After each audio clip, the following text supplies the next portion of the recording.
The strongest people you know have rituals they'll never post about. No one sees them. No one applauds them. And that's exactly why they work. These aren't habits done for validation. They're habits done in silence, repeated for years, building something invisible to the world, but undeniable in its effect. Most people perform their growth publicly. They announce the gym membership. They share the morning routine. They post the book they just started.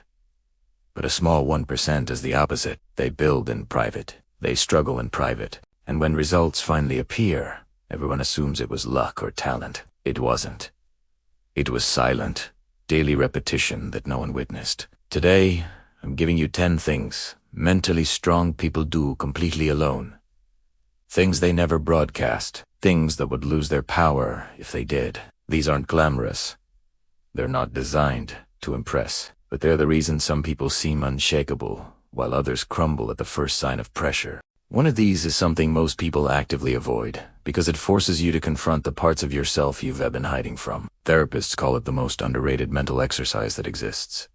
Stay until the end for that one. The Stoics built empires in solitude before they built them in the world. Marcus Aurelius wrote his meditations for himself, never intending anyone to read them. Seneca practiced poverty in private to remove his fear of losing wealth. Epictetus taught that no great thing is created suddenly.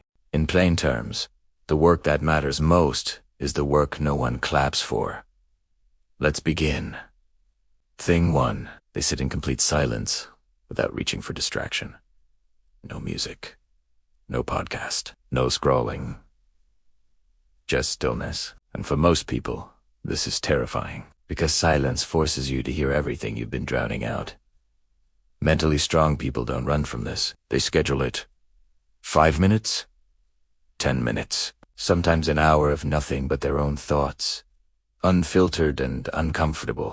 This isn't meditation for relaxation. This is confrontation. You meet the anxiety you've been avoiding. You hear the truth you've been muffling. You sit with the discomfort until it stops controlling you. Blaise Pascal wrote that all of humanity's problems stem from man's inability to sit quietly in a room alone. The mentally strong prove him wrong. One silent session at a time. They don't tell anyone because there's nothing to show. No app tracking their stillness. No streak to share. Just a growing ability to exist without external stimulation. And in a world addicted to noise, that ability is rare. Thing 2. They review their failures with brutal honesty, not publicly. Not for sympathy. Alone, with a journal or just their thoughts. They dissect what went wrong and why. They don't blame circumstances. They don't point fingers. They take ownership of their role, even when it hurts. Most people bury failures. They move on quickly to avoid the sting.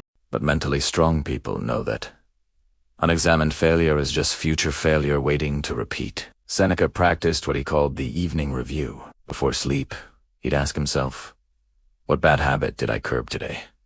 What virtue did I pursue? Where can I improve?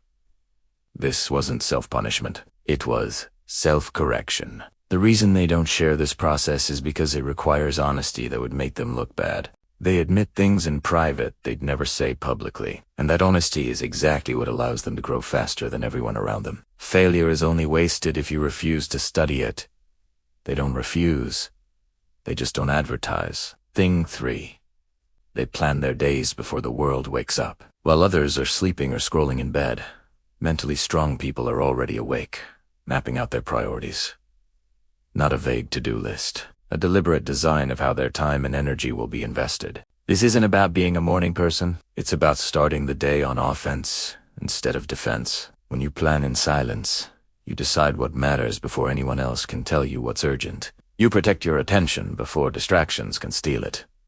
Marcus Aurelius began each morning with reflection. He prepared his mind for the people he'd encounter, the challenges he'd face, and the principles he'd uphold. By the time the world made demands, his priorities were already locked. They don't share this because the planning isn't for show. It's functional. It's private. It's the invisible architecture behind every productive day others see. Most people start their day reacting. The mentally strong start their day commanding. That difference is built alone before dawn. Thing 4. They exercise without posting about it. The gym. the run, the home workout. It happens.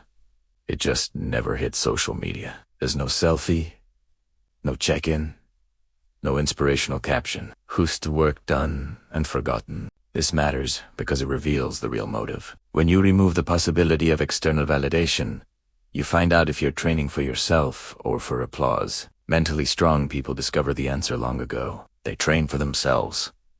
Epictetus said that no great thing is created suddenly. The body they've built, the discipline they've developed, it happened one silent session at a time. They weren't motivated by likes. They were motivated by the person they were becoming. When exercise becomes private, it becomes pure. There's no performance, no comparison, just you, the work, and the slow accumulation of strength no one sees until it's undeniable. The mentally strong don't tell anyone because the habit speaks for itself, eventually, and validation from strangers was never the goal. Thing 5. They read books that challenge their beliefs, not books that confirm what they already think, books that threaten it, books that make them uncomfortable, books written by people they disagree with.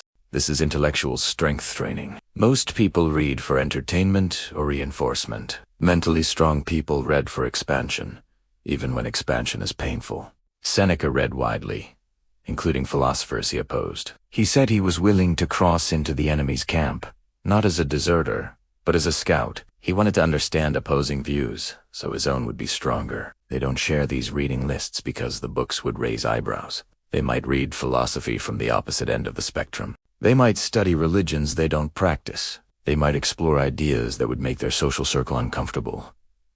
But that's exactly the point. Growth happens at the edge of comfort, and the mentally strong have learned to live at that edge privately, building a mind flexible enough to survive anything. Quick pause here. If you're resonating with this level of quiet discipline, subscribe to the Stoic Rise. You'll learn how to build the kind of internal strength that doesn't need an audience, the kind that shows up when no one's watching. Now let's continue, because Think 6 is a psychological exercise most people avoid completely. It's simple, uncomfortable, and more powerful than almost anything on this list.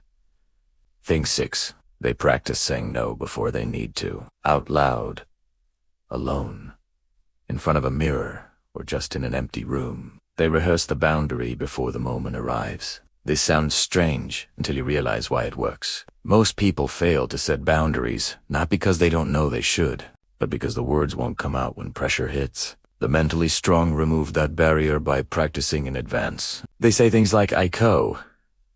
You can commit to that, or that does not work for me, over and over until it feels natural. When the real moment comes, the refusal isn't a struggle. It's a reflex. Epictetus taught that we should practice for hardship in times of ease. Rehearsing difficult conversations alone is exactly that. You're building the muscle before the weight arrives. They never tell anyone because it would seem excessive, maybe even obsessive. But that obsessive preparation is exactly why they don't fold under social pressure. They've already said no 100 times. Once more